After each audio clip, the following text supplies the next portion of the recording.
ये क्या है? ये इतना बड़ा अमाउंट मिस्टर विपुल खन्ना के अकाउंट में क्यों ट्रांसफर किया गया? किसने किया? सवाल हवा में तीर की तरह तैर गया और कमरे की दीवारों से टकराकर लौट आया। सामने बैठे लोग फाइलों में आंखें गड़ाई थे, पर पसीना उनके माथे की सच्चाई बयान कर रहा था। मैम, वो एक्चुअली।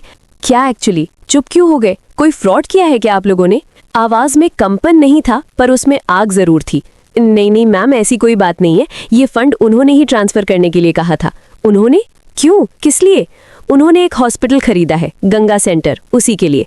जवाब पूरा हुआ, पर कहानी नहीं, क्योंकि पैसों का ट्रांसफर सिर्फ बैंकिंग एंट्री नहीं होता, वो भरोसे की रेखा भी खींचता है।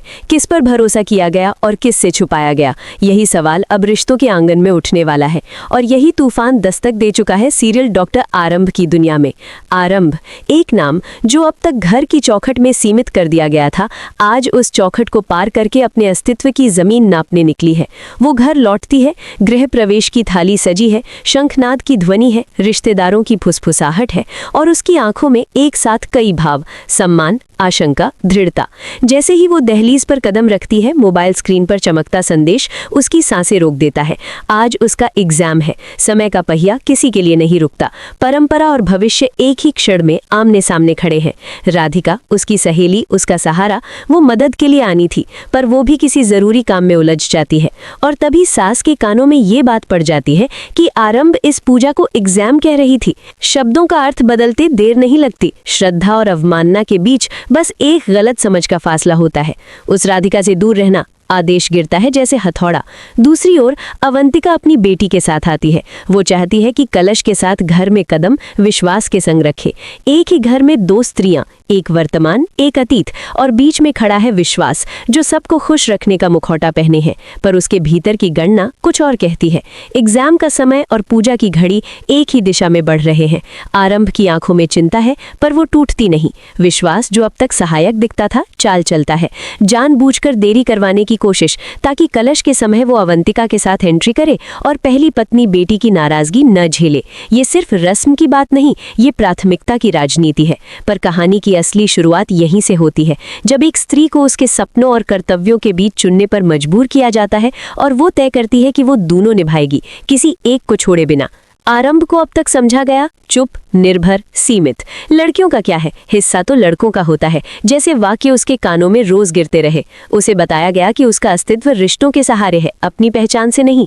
उसने नौकरी नहीं की, कमाया नहीं, इसलिए उसे सुनना पड़ेगा। ये तर्क बार बार दोहराया गया, पर किसी ने ये नहीं देखा कि वो भीतर ही भीतर अपने सपनों की ईंटें जोड़ रही है।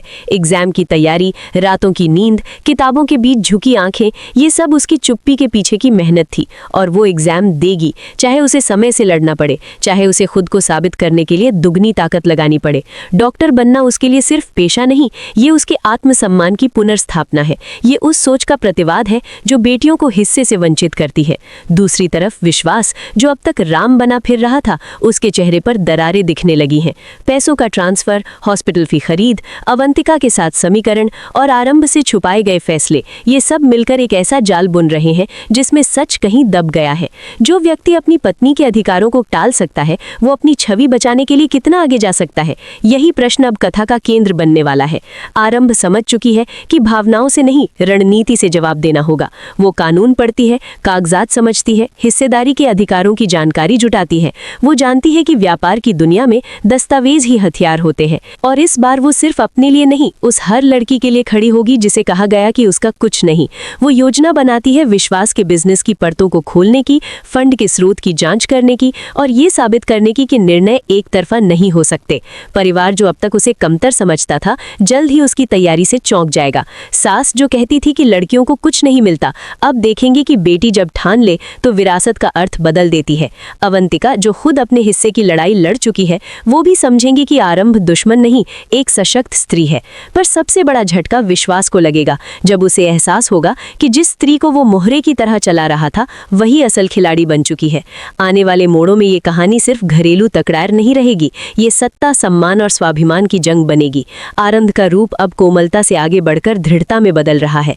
वो बदला लेने नहीं, न्याय पाने उठी है। पर न्याय की राह में अगर किसी का मुखौटा उतरता है तो वो भी आवश्यक है। वो डॉक्टर बनेगी अपने दम पर, अपनी मेहनत से, और उसी दिन उसके घर की परिभाषा बदल जाएगी। गृह प्रवेश की वो दहलीज जहां उसे रोका गया था, अब उसकी विजय की रेखा बनेगी। विश्वास का रावण रूप सबके सामने आएगा। उसके झूठ, उसके दोहरे मानदंड, उसके फैसलों की स्वार्थपरता उजागर होगी। पर आरंभ का लक्ष्य किसी को गिराना नहीं, खुद को उठाना है। वो दिखाएगी कि अधिकार मांगने से नहीं, जानने और पाने से मिलते हैं। वो अपने हिस्से का सम्मान लेगी, कानूनी रूप से, नैतिक रूप से और मानवीय रूप से।